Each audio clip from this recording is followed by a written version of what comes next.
pagi, salam sejahtera buat kita. Pada hari ini kita kembali berjumpa, yaitu masih sekitar metabolisme. Karena kita sudah singgung bahwa metabolisme ini ada dua istilah.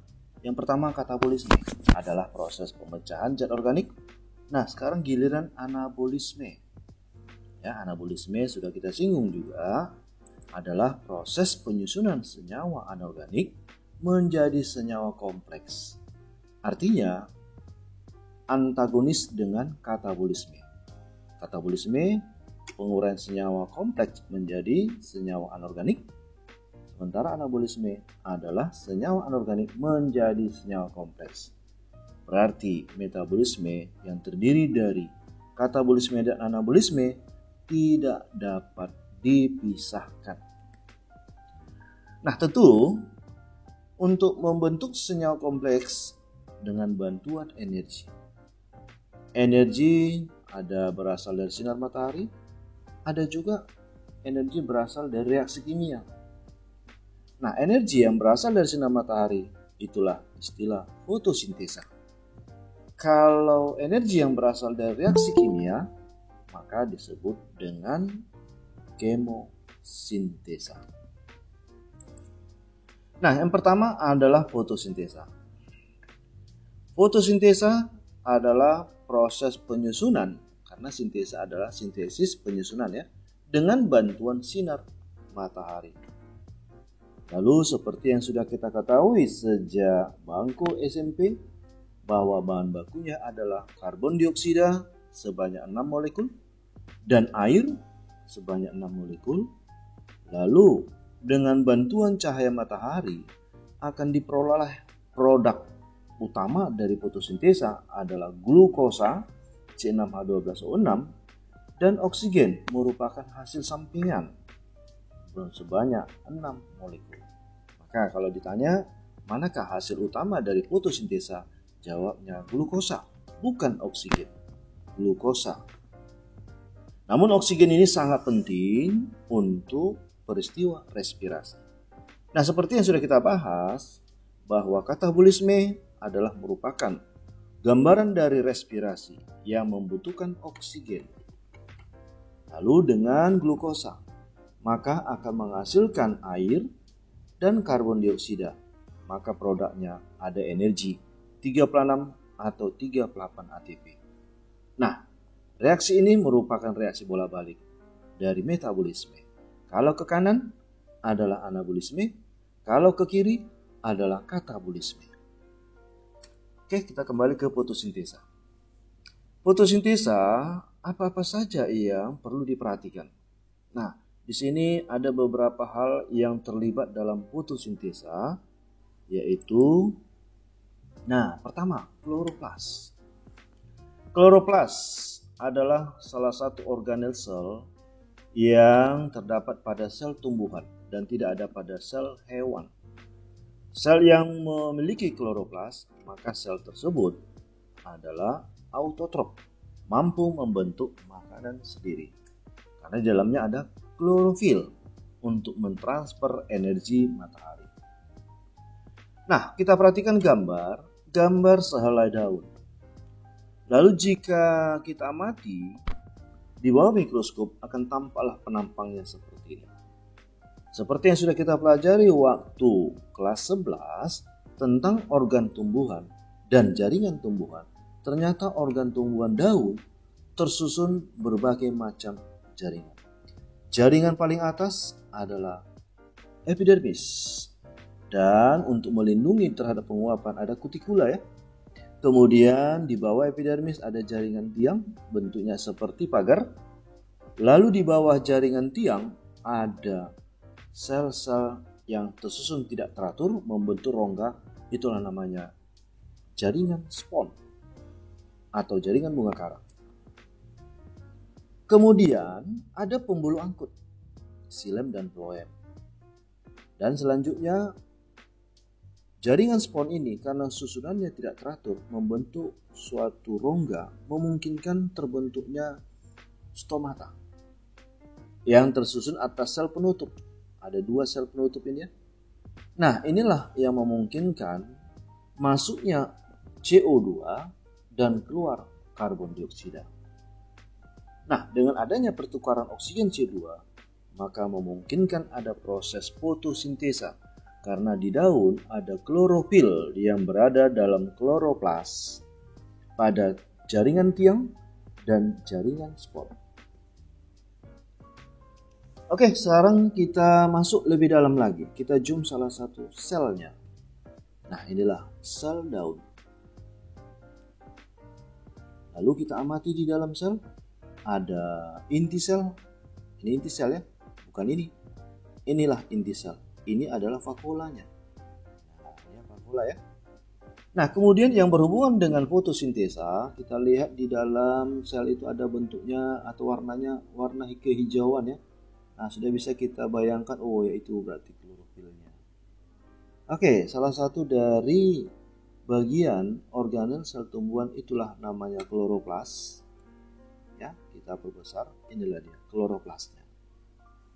Nah, jadi kalau kita lihat sepintas seolah-olah seperti apa ya? Rangkaian susunan koin. Ya, ini ya. Jadi kalau kita potong kloroplasnya tampak seperti ya lapisan ya.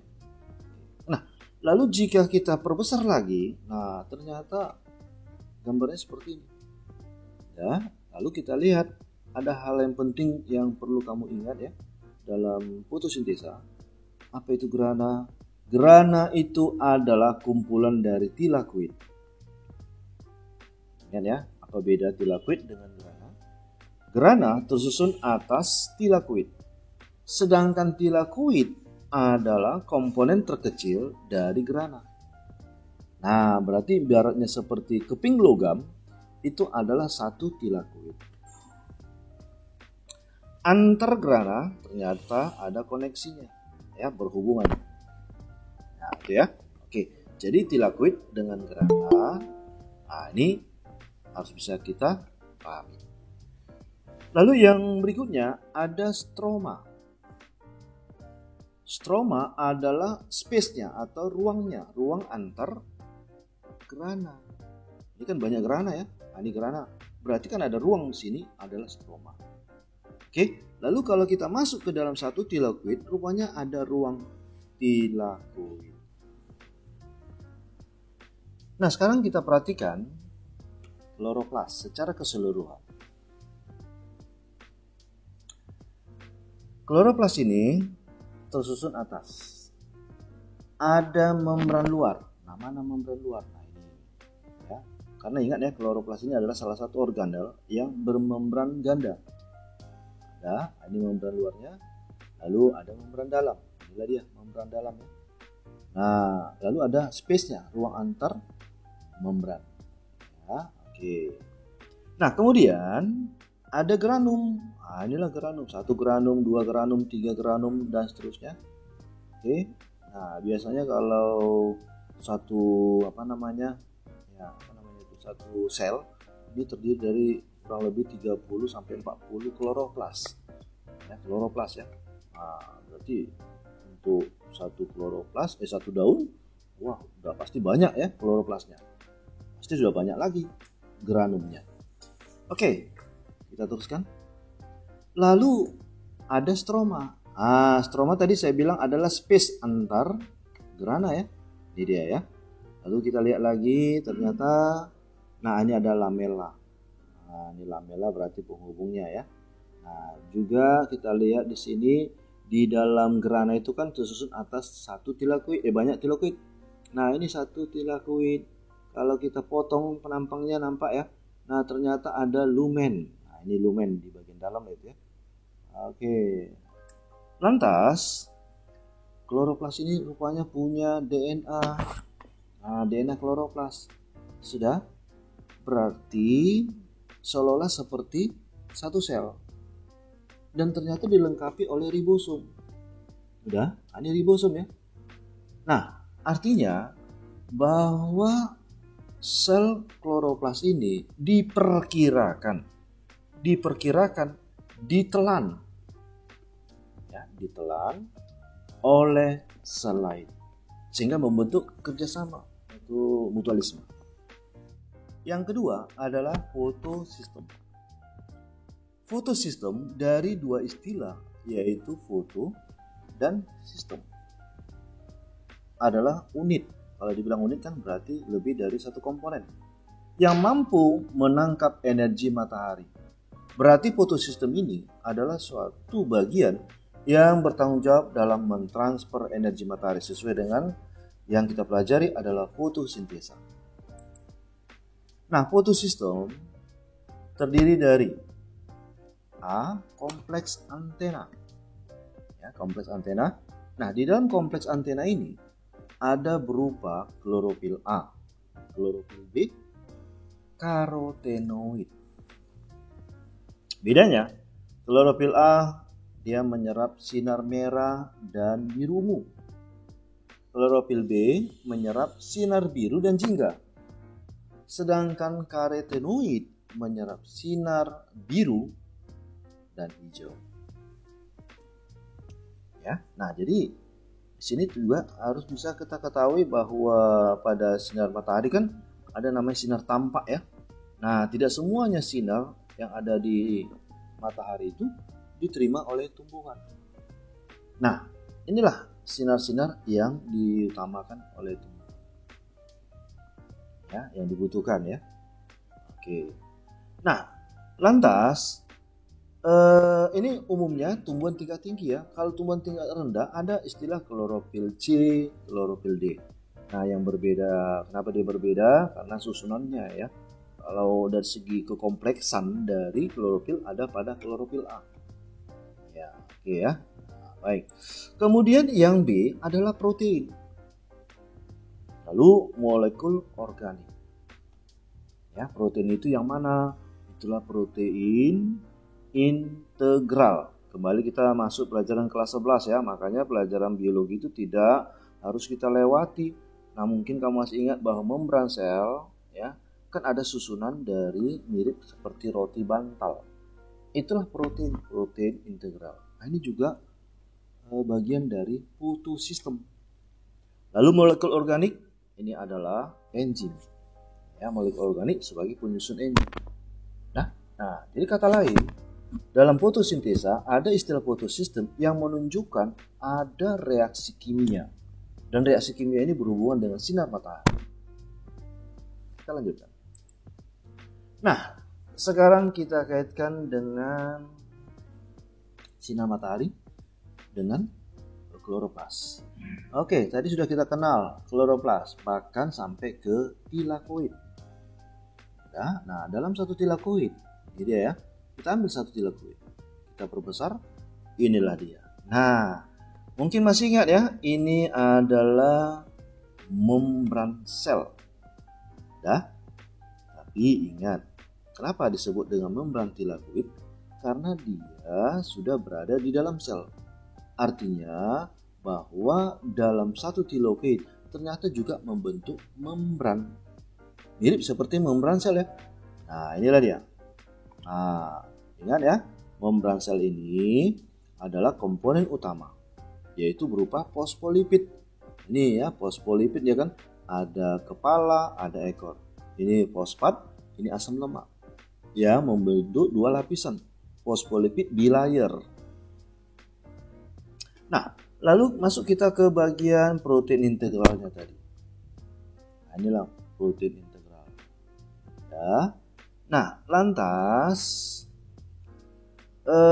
wilayah fotosistem itu adalah yang ini. Inilah disebut dengan wilayah fotosistem. Ini ya. Artinya bahwa protein ini berhubungan dengan foton. Foton itu apa? Itulah energi matahari. Dilambangkan seperti petir, menunjukkan ada rambatan energi.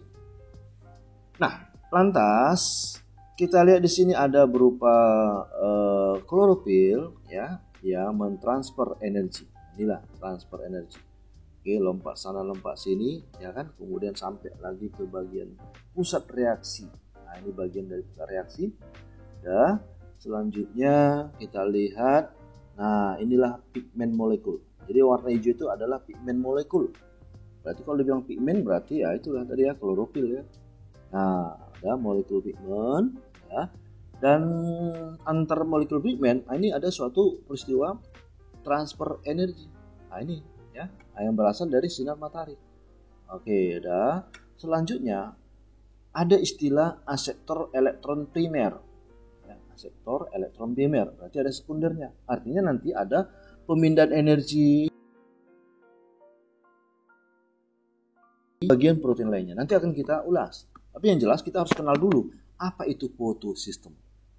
Ya, jadi sudah paham ya, photosystem itu berhubungan dengan energi matahari dan ada komponen-komponen yang terlibat dalam menyampaikan energi. Sehingga energi ini bisa ditransfer ke berikutnya. Oke, lalu ini lumen ya, lumen tilakoid ya, bagian dalamnya ya. Lalu ini stroma, berarti di luar dari di luar tilakoid. Nah, disitulah masuk energi matahari. Ya, stroma berarti luarnya ya. Oke. Nah, lantas kita lihat ini ya. Ini adalah suatu pergerakan ya, energi lewat transfer elektron. Jadi bukan di siklus Krebs aja ya, atau di respirasi aerob aja. Ya, ada transfer elektron. Nah, di anabolisme juga fotosintesa ada. Nah, ketika ada cahaya matahari, ya, lalu energi itu nanti akan berpindah lewat proses transfer energi. Nah, lompat lagi, ya, atau dalam arti transfer energi. Nah, kemudian ini adalah antena pigmen molekul tadi ya. Nah, kemudian ada yang ini, ya, ini transfer elektron. Nah, ini ya, menggambarkan elektron lepas, ya. Lalu pusat reaksi klorofil. Ya. Klorofil ini semua merupakan pusat dari reaksi antar transfer elektron. Nah, lalu tadi udah kita singgung ada primer elektron aseptor. Ya. Jadi pusat reaksinya ada di sini ya. Oke, kita sudah mulai memahami apa itu photosystem ya. Nah, sekarang kaitannya dengan sinar matahari. Juga kita harus mengenal sinar matahari ya. Mungkin di fisika kamu sudah lebih tahu ya bahwa sinar matahari itu ada berbagai macam sinar. Mulai dari ya ada radio, gelombang radio ya, infrared ya, visible, ultraviolet, X-ray, gamma ray. Ya. Nah, lalu di bawahnya menunjukkan panjang gelombang. Ya, frekuensinya. Ya, frekuensi ya. Nah, kalau panjang gelombang ini ya, ini panjang gelombang. Jadi panjang gelombang yang paling panjang adalah radio ya, 10⁻³ Yang paling kecil adalah gamma ray. Nah, baik, sekarang kita lihat frekuensinya panjang apa namanya? Gelombangnya ini ya, frekuensi ya. Jadi yang kita perhatikan di sini adalah visible atau sinar tampak. Nah, oke, lalu kita ke bawah, hanya sinar tampak itu. Oke, sinar tampak. Nah, lantas ini kita perbesar, inilah wilayah sinar tampak. Ya, sudah. Oke. Nah, mungkin kamu mengetahui sinar tampak itu apa saja. Itulah yang kita kenal Meiji Hibiniu. Meiji Hibiniu merah, jingga, kuning, hijau, biru, nila, ungu. Ya. Oke, jadi posisi ultraviolet di mana? Oke, kembali kemari. Ini. Ya. Di atas ungu barulah ultraviolet. Ini udah mengarah kemari ya. Oke, balik lagi makin gelap. Ya. Nah, inilah yang disebut dengan sinar tampak, sehingga kita bisa melihat sekitar kita. Itulah dengan warna-warni ya. Oke, jadi kalau kita tidak atau mengalami gangguan di retina, ya, maka kita tidak bisa membedakan warna. Nah, ini tadi pada sinar tampak ada, ya. Oke, nanti itu. Nah, kita teruskan ini. Nah, sekarang kita lihat sinar tampak, ya. Nah, spektrum, ya, spektrum sinar tampak, itulah ya. Baik, kita lihat di sini Meiji-ku Hibiniu. Nah, ini posisinya terbalik ya. Ini Me, ini U. Nah, berarti dia dari kanan ke kiri ya. Nah, kita lihat perbedaannya. Meiji-ku Hibiniu berarti kita startnya dari ke kanan. Nah, oke. Masalah frekuensinya, ya, ingat Meiji-ku Hibiniu ternyata dia semakin meningkat, ya, frekuensinya ya. Nah, berarti frekuensi dari ungu itu lebih tinggi, ya. Kemudian kita lihat di sini panjang gelombang, wavelength, ya. Nah, panjang gelombang Meiji-ku Hibiniu, ya, arah kanan ke kiri ternyata semakin menurun. Jadi panjang gelombangnya semakin menurun. Tapi kalau kita lihat lagi dari energi, ya, foton energi, ya, energi foton atau energi sinar matahari. Nah, ternyata Meiji-ku Hibiniu, ya, dari 1,6 sampai 3,1, artinya semakin meningkat, ya. Nah, oke ya, semakin meningkat. Tapi panjang gelombangnya justru di sini semakin meningkat. Ini justru makin menurun tadi ya. Meiji-ku Hibiniu makin menurun. Nah, jadi yang paling maksimal panjang gelombang itu adalah di merah. Tapi energinya yang paling banyak ada di warna ungu ya. Ini 3,1, ini 1,6. Ya. Oke, baik. Jadi itu sebagai perkenalan kita terhadap ini ya, spektrum sinar tampak. Nah, kita teruskan. Fotosistem ada 2 jenis. Yaitu ada fotosistem 1 yang disingkat dengan P700. Kenapa disebut dengan P700? P itu adalah menyatakan pigmen, ya, pigmen ya. Makanya fotosistem 1 tidak terlepas dari klorofil A. Sudah ya. Nah, lantas fotosistem 1 ini tugasnya adalah mengabsorpsi energi cahaya dengan panjang gelombang maksimum 700 nanometer. Itulah fotosistem 1, P700. Ya. Nah, bagaimana dengan fotosistem 2? Fotosistem 2 adalah P680. Artinya pigmen 680 yang merupakan peran dari klorofil A juga. Namun dia mengabsorpsi energi cahaya dengan panjang gelombang maksimum 680. Nah, berarti fotosistem itu ada 2 macam, ya. Dari segi kemampuan dia menerima panjang gelombang. Ada P680, ada P700. Ya, atau fotosistem 1 atau fotosistem 2. Nah, itu suatu gambaran. Nah, sekarang coba kita lihat ya. Bagaimanakah kaitan fotosistem 2 dan fotosistem 1? Ya. Nah, tadi kan sudah kita perkenalkan bahwasannya di dalam fotosistem ini melibatkan protein. Ya.